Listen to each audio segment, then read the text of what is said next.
don't have 6. I'm not going to talk yet. Let's just wait one moment and we'll let everyone get into the Zoom room.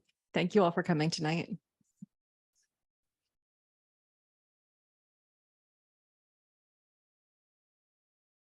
case you're wondering, it's a beautiful night here in Rochester. It's almost 50 degrees out. So I know my friends in the South are probably really jealous of what a wonderful winter we're having.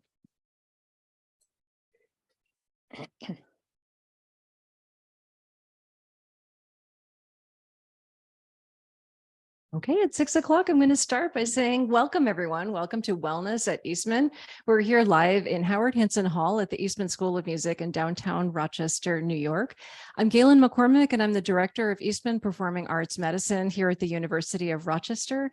And that's a collaboration between the Eastman School of Music and the University of Rochester Medical Center. And I'm really, really excited for this series to continue tonight. Wellness at Eastman is something we've conceived to bring the healthy conservatoire movement here to the US, and that is supporting artists of all kind in their physical and mental well-being. Now, before we get started, I want to take one moment to just acknowledge that the land where the University of Rochester sits is on the land of the Haudenosaunee people, and that's the Seneca tribe and the Ganondagan tribe, and we are very grateful to them. So tonight, I'm eager to introduce Sue Callan Harris, who is the physical therapist here at the University of Rochester. And specifically, she works with performing artists here at the Eastman School of Music. I'm not going to waste any time. Take it away, Sue. Thank you. Thank you, Callan. And I would like to introduce my colleague, Sarah Carlton, whose name is listed on the credits here. Sarah is also a physical therapist here at the University of Rochester and at the Eastman School of Music. She is a doctor of physical therapy.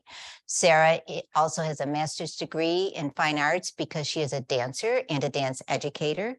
Sarah is also a musician. She plays the violin.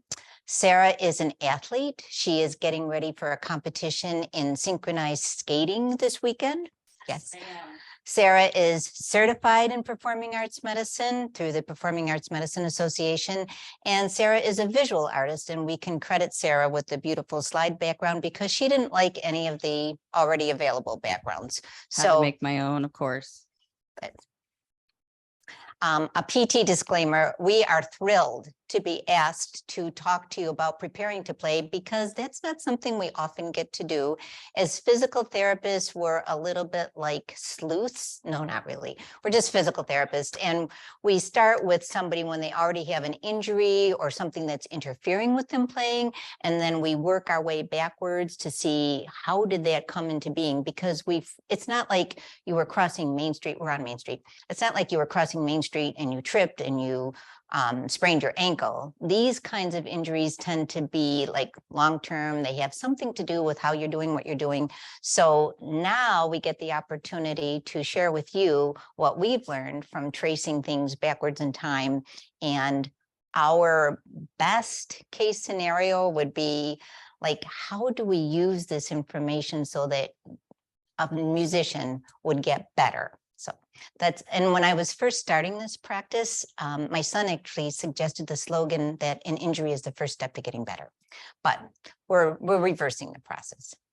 The challenge for practice, as you know, is that you need to be you. That's the royal you.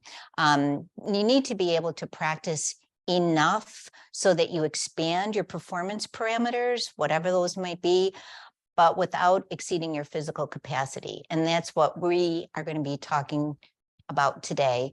And this requires attention not just to the physical world, it's the biological world, but the psychological world and the social influences and the demands on the musician. Now, my expertise is a physical therapist, so I'm going to be just telling you what I've learned from my colleagues about the psychological influences and the social influences over time.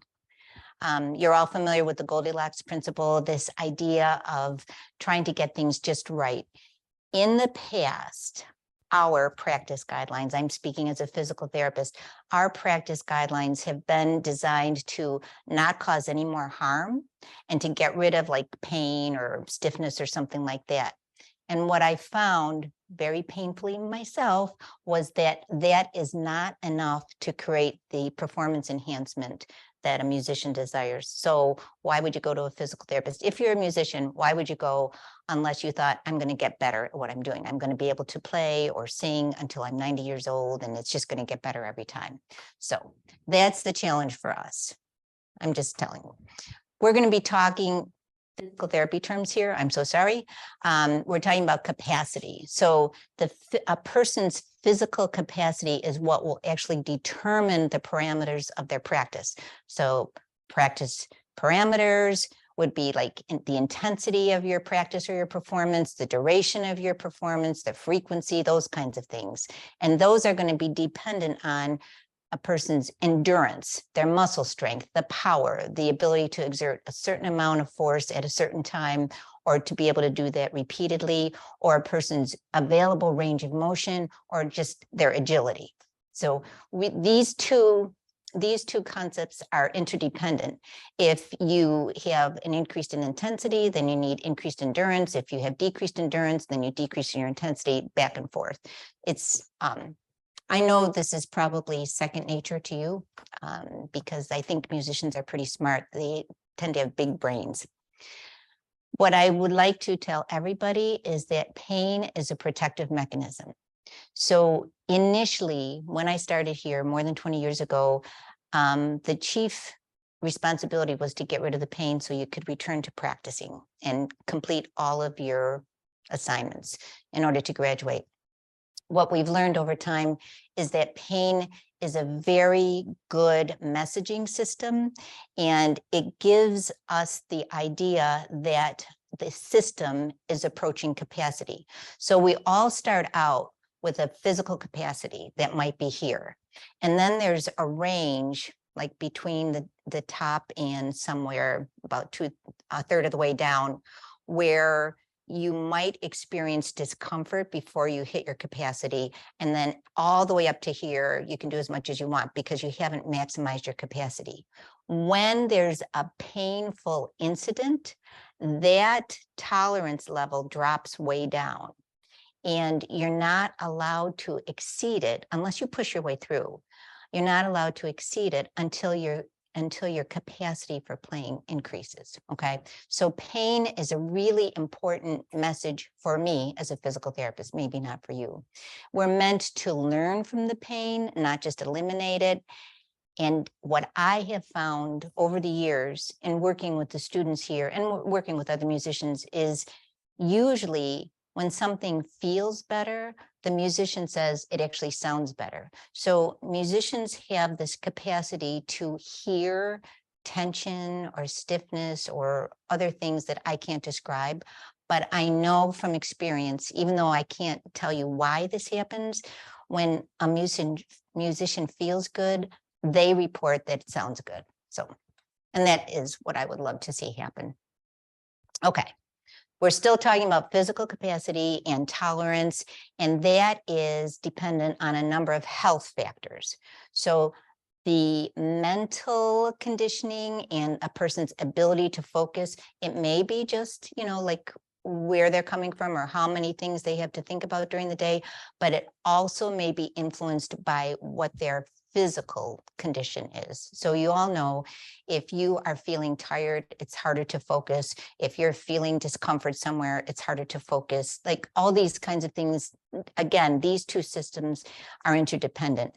I look at the physical conditioning, their functional movement, the joint stability, whether you can stabilize a joint or whether you have enough mobility for the joint. We will circle back to this towards the end because too much mobility can be a problem for musicians. You would think, oh, I want to be more mobile. I want to do tons of yoga. This is good. But we've actually discovered a phenomenon that many performing artists encounter where they have too much mobility in their joints, and it requires extra effort to stabilize it. A person's postural endurance will influence their capacity. Like how long can you maintain a position before you start to fatigue? The dynamic strength of the key musculature. Now, most of us, when we think about strength, think about like our quads and we think about our glutes and we think about our core. I hope we're thinking about our glutes now because during the pandemic, we all discovered the dead butt syndrome, the gluteal amnesia syndrome. So I think a lot of us are thinking more about that. But what many experienced musicians don't think about, what we found is the strength in the muscles in these areas. You know, they're actually like little muscles that should be big muscles, or there's muscles here, or there's muscles here. So the dynamic strength in the key musculature is important. And then the muscle tone, how tense a muscle is or how relaxed a muscle is, that can be physical, but it also can be tied in with the emotional state. So the emotional state is tied in with the mental state, and the mental state is tied in with the physical state. And these systems have to work together. And then we have to sort of understand what's going on and which came first. Okay. So when we talk about endurance, because this is what everybody needs, they need the ability to sit in maybe an orchestra rehearsal that goes for 2 hours and to be able to play as well at the end as they played in the beginning, because we're all waiting for that ending, right? So the things that influence your physical endurance will be obviously your practice habits, right? So what is your work-rest ratio right now, and what's the total amount of time that you're already practicing for? Because if you are in the habit of practicing for 20 minutes a day or 30 minutes a day, and I know that doesn't apply to anybody here at Eastman, I know that, but if you're in the habit of practicing for 20 minutes a day, and then you get a great gig, but you have to do rehearsals that are going for 2 hours, that's not going to give you enough endurance. It's just not. The environmental controls, you probably also are aware of this because people complain about this, the seating that's available, the lighting that's available, where the glare is happening, the temperature in the room, is it too hot? Is it too cold? Does it vary? The pace of practice. Who gets to set the pace? Because when you're setting your own pace, of course, you can stop when you feel those little warning signs that something's not going right. But if somebody else is setting the pace, you're paying attention to their cue, and that's what you're trained to do. And then the musical selections, of course, like the difficulty of the music, and people report different types of music are difficult for different types of people, the tempo of the music and the repetition of the music. And we were just talking before we started that difficult music could be as simple as music that you don't like. Music that you don't like tends to have more damaging effects on your ears and your hearing, as well as your muscle tone, than music that you like. I can't explain that either. That's for the big brains, but we know that's it. We know that's a thing. Okay. The environmental factors, I won't spend a whole lot of time on this because you probably know this better than I do, because you come in and tell me that the time of day makes a difference. When you practice, whether you're feeling relaxed, whether you're feeling physically and mentally awake or not. The seating, and sometimes we need a little guidance in choosing the right type of seating, the proper height of the seating, the shape, those kinds of things. Any accessories that you need in order to get the ideal posture for yourself. The temperature, again, a lot of times we run into issues where you have to come dressed in layers so that you can remove layers when it gets too warm, or you can put on layers when there's a draft. But cold muscles just don't work. They just don't.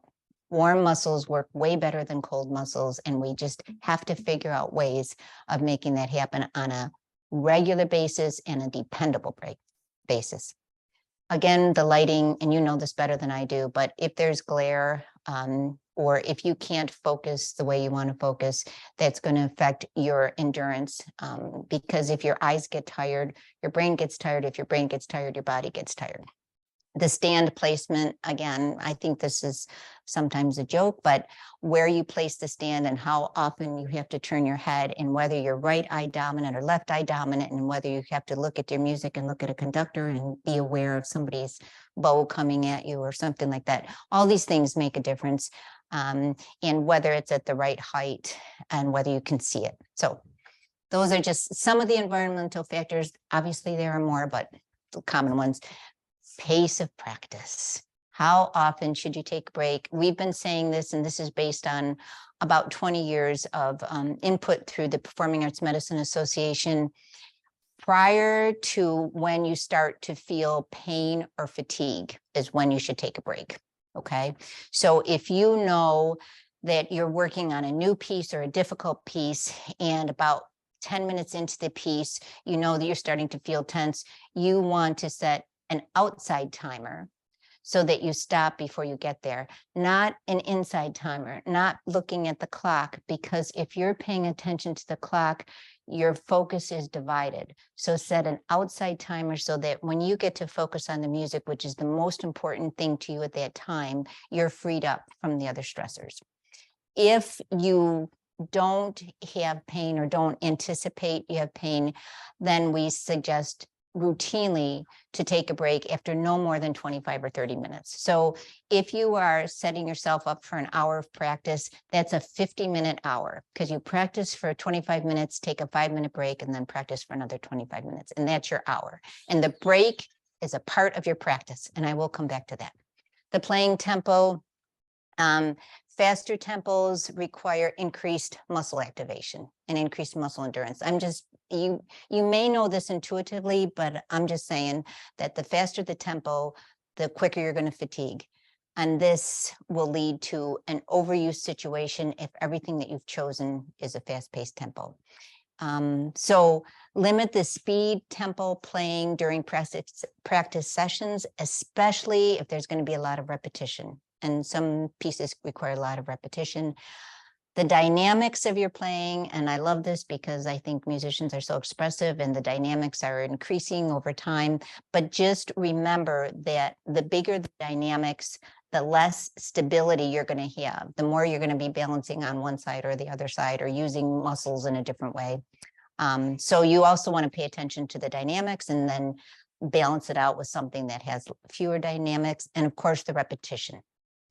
So we used to call these injuries repetitive motion disorders, and we don't use that term anymore because how does a musician play without repeating things? I don't know, hasn't been done.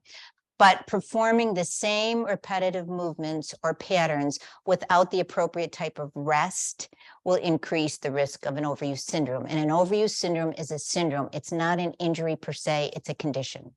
And then limiting the use of repetition to shorter bursts, and then throughout your practice session, so that you can do something else without such high repetition.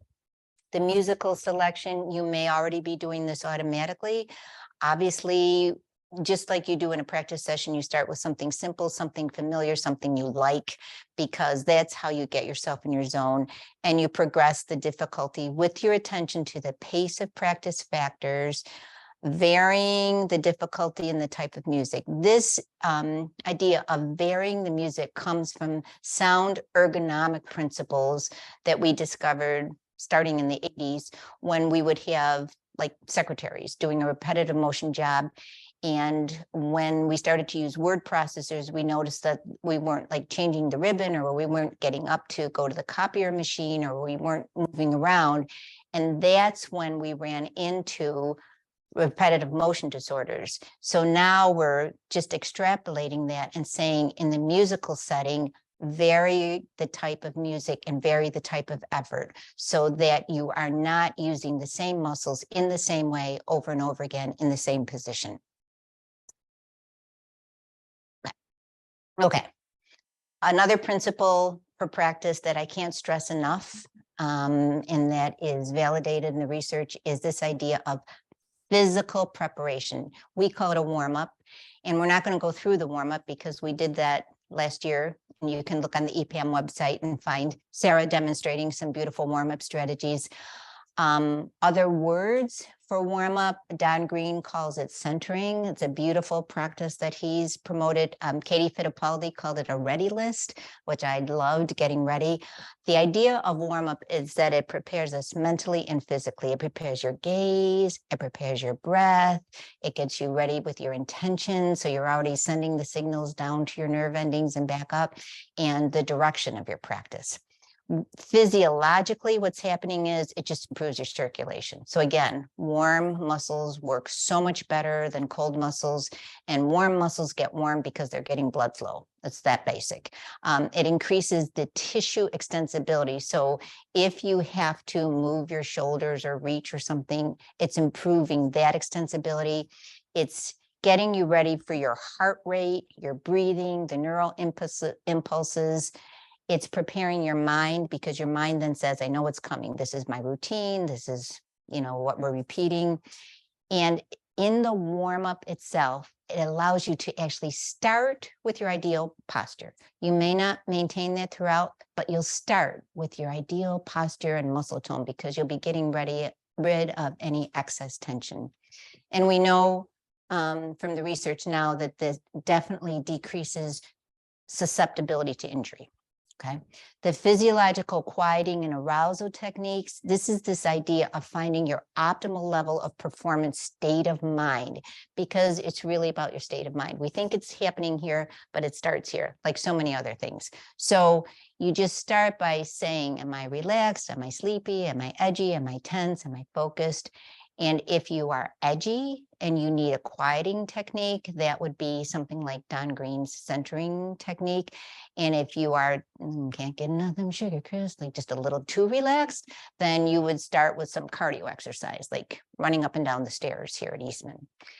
We usually say, you might want to practice in kind of a parallel learning situation. So what we do in the Keys to Healthy Music class is not playing or performing a musical piece, but maybe poetry or something where you're not going to feel so judged, but you can get yourself into your optimal state of mind. The guidelines for warm up, and I'm going to breeze right over these because they are all covered in our previous presentation. So just like when you should do them, how much you should do them. I think the key point here is to choose a piece of music to guide you through it, so that you don't even have to think about it. So if you only have 3 minutes to get ready, then choose a piece of music that's 3 minutes long and zoom in on the most important things for you for getting warmed up. Healthy tissue practice recommendations, again, 25-minute intervals, longer breaks every 1 to 2 hours, no more than 4 hours a day on a routine basis. And I can hear people groaning, but really and truly, no more than 4 hours a day on a routine basis. This includes group practice, such as ensemble and orchestra. So not just your personal practice, 4 hours total. Says I'm on. And then what we would love to see is 1 day off from physical practice every week. That's so important. Okay, here are the guidelines for progressing playing in healthy tissue. The progression depends on how much you've done and the end goal. So if you are getting ready for something that's coming up, a summer festival, an audition or something like that, and you need to go from practicing 2 hours a day to being able to play for 4 hours a day, we generally say no more than 15 to 20% of an increase per week.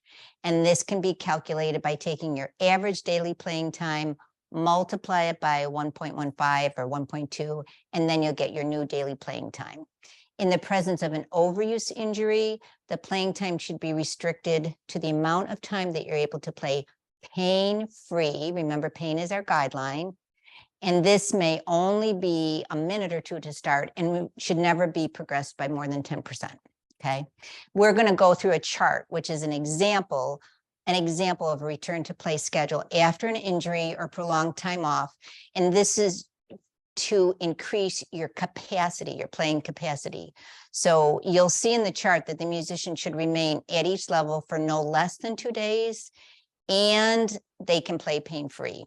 And at each effort level, the pain level must not go above a 2/10, and that's individual, on the pain scale, and must return to 0 within 2 hours after the effort. So 2 hours is what we call benevolent pain. So the Eskimos have 32 words for snow. We have 32 words for pain. So benevolent pain is pain that doesn't last more than 2 hours. And this is an example of a chart that would say, if you're returning to play, level 1, you would do your effort, which would be your playing or singing for 5 minutes, rest for 60 minutes, play for 5 minutes, and then you're done for the day. And then this is not day by day, this is level by level. So you might stay at level 1 for a week, or you might stay at level 1 for 4 days. And then you progress it according to the guidelines. Now, this is my idea of an analogy. So I make the analogy of this chart to a score. So all the notes are written down on a score. I'm not a musician, so you can let me know. But what happens with that score is individualized according to the person performing it. So it's the same thing with this return to play guideline. When I was in high school, my math teacher told me that my analogies limped. It wasn't even my English teacher, so I hope that analogy doesn't limp for you. That's good. Okay. So the idea is that this is a dynamic plan. It can be modified and manipulated in order to meet the needs of the individual based on your current level of endurance, tolerance, capacity. And the chart itself only addresses the time factor, one factor. But the plan would give a structure for adjusting your playing and your rest parameters. So the parameters of playing, singing would be the intensity, the frequency, the duration. The parameters of the rest would be your recovery. Are you truly recovering? Using your visualization strategies and giving your system the time for consolidation, the memory consolidation, the procedural memory consolidation happens during the rest. It doesn't happen during the play time or singing time. This is an idea of rest from Sandra Dalton Smith. There's many ways of thinking about lifestyle, but I like this idea of rest. It's just so soothing. So sleep is only one part of the equation. So we have sleeping, which could also be a cool down. We have creative rest, which is doing something else creatively besides music. We have mental rest, not looking at your score anymore, but thinking of something else. We have sensory rest, turning off your devices or turning down the background noise. We have social rest. I don't know if like drinking champagne is the best way to get social rest, but you get the idea. Spiritual rest, emotional rest, doing other things that feed you and bring you back to your performance zone. The visualization training, maybe you all know this, it bears repeating, used by professional athletes, which musicians are elite athletes. Used by surgeons when they're planning for coordination of skilled movement. The idea is that your mind really doesn't know the difference between an imagined event and a reality. I don't even know if there's a difference, but the research shows that when we use like athletes or surgeons, when they use this idea of visualizing the task ahead of time, the performance improves. So during our rest breaks, we consider that an integral part of our performance or our practice time, because that's the time when you're really preparing the whole system, not just the muscles.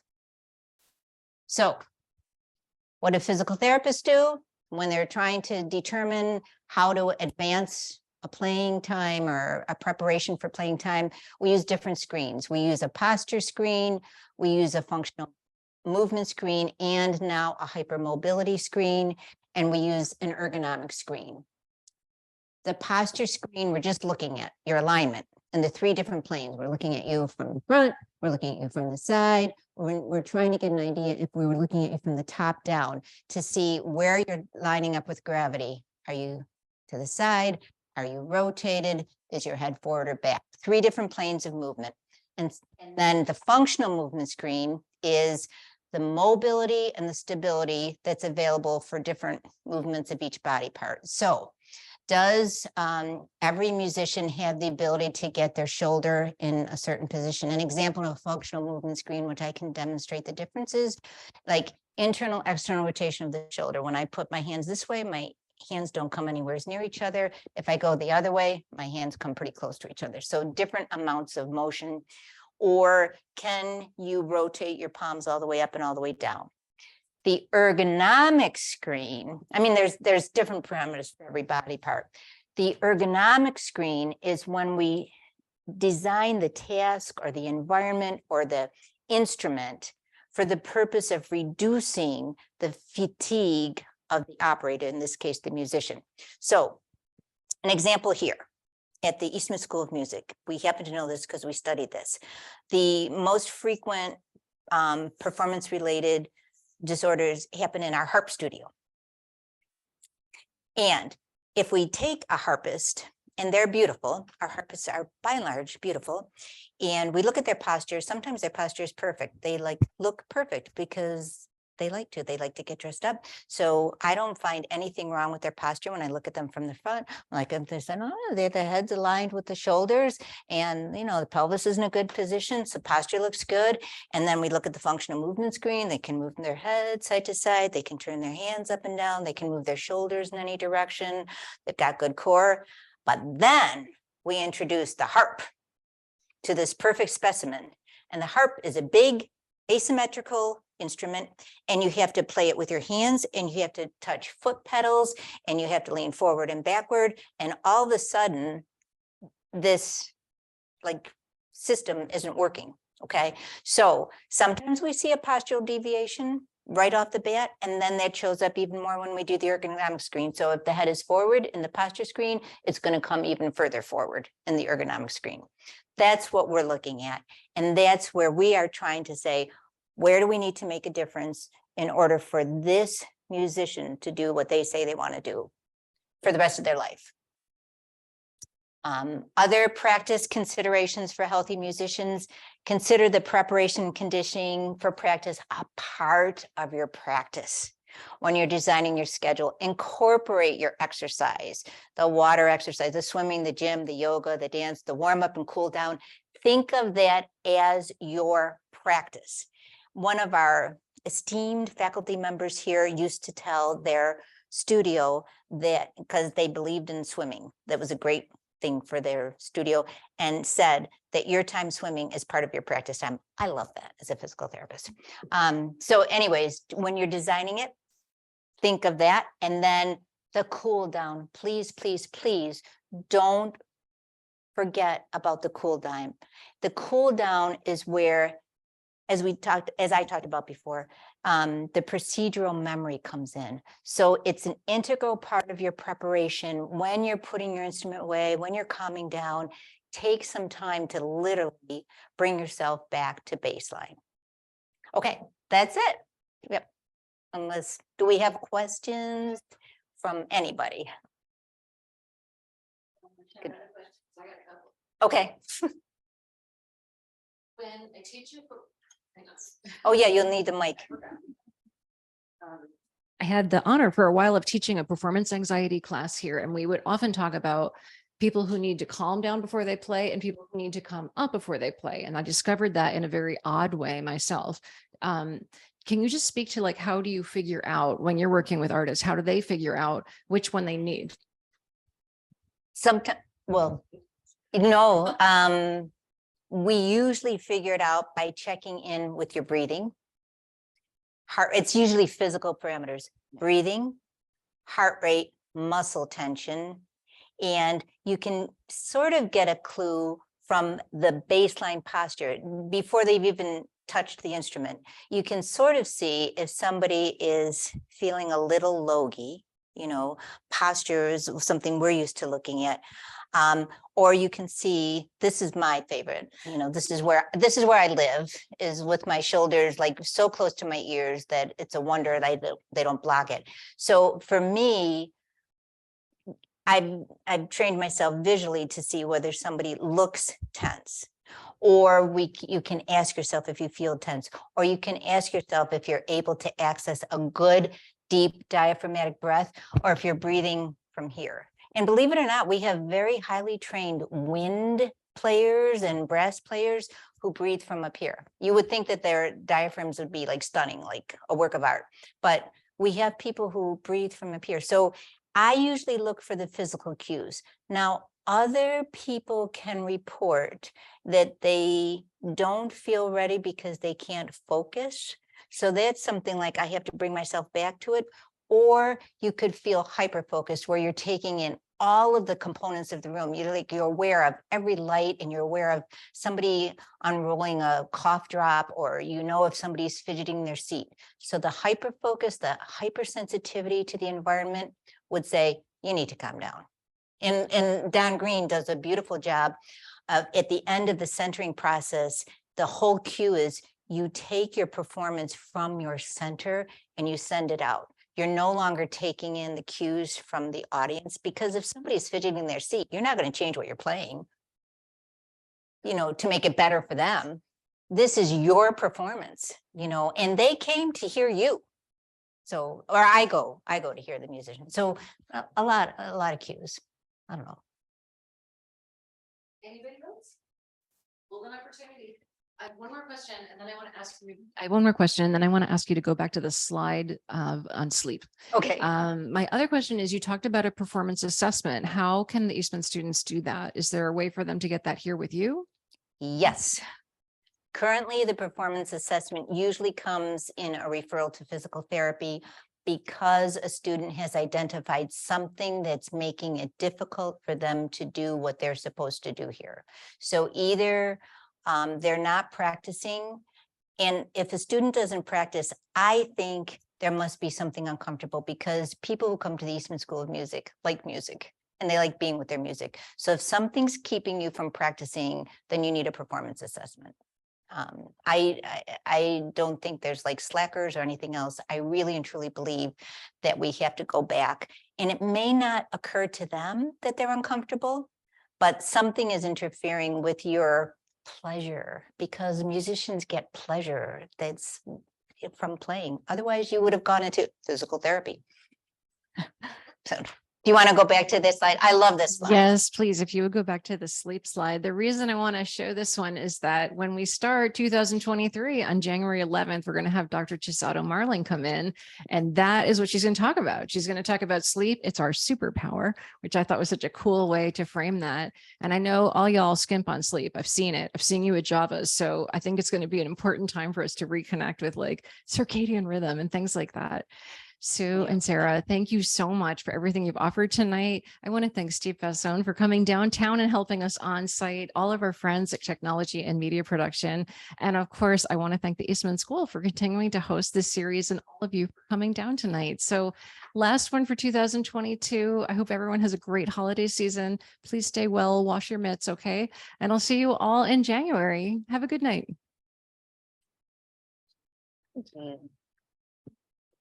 Thanks.